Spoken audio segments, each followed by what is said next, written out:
WB4PDD. This is KD4GE calling. Hey buddy, our conversation yesterday, I realized that you were asking me about some of my guitars that I had hanging up here in the shack and some of my old heaters that I've got sitting around, these old parabolic dish heaters. And I thought, that's right, you've never been here to my place to see, back in my office, back in my machine shop office here, some of my collection things that I've collected up over the years. So I just thought I'd pan around real quick and show you some of my collection that you hear me talk about having collected a lot of old antique fans and heaters and toasters and malt mixers and the like.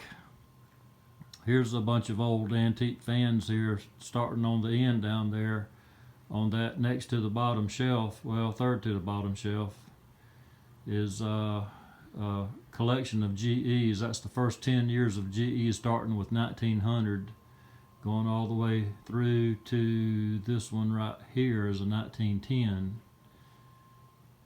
right there. And we've got some old heaters. These old bulb type heaters here are from right around the turn of the century. That's how they made electric heat years ago, was with the bulb, and they frosted the glass because they wanted heat, not light. So finally in 1913 they developed nichrome wire, nickel chromium wire. You know what that is. That's what's on this element right here.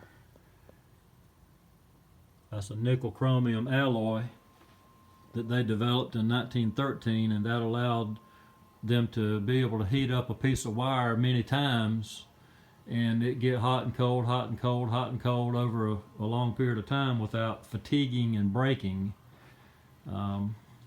So after 1913, all of those bulb heaters sort of went by the wayside. There's some old malt mixers up there. You probably remember those in the drugstores back in the day.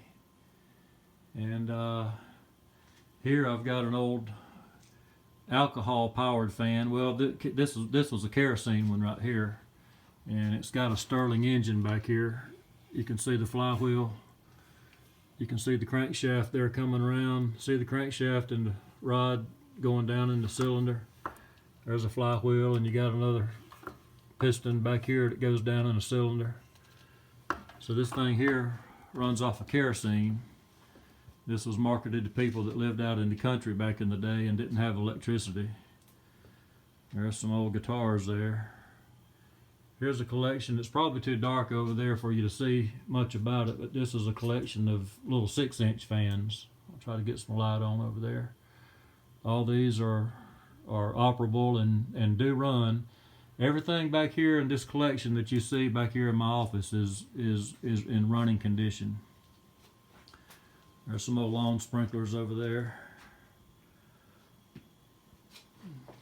Some toasters. Some old toasters here sitting on this mantle.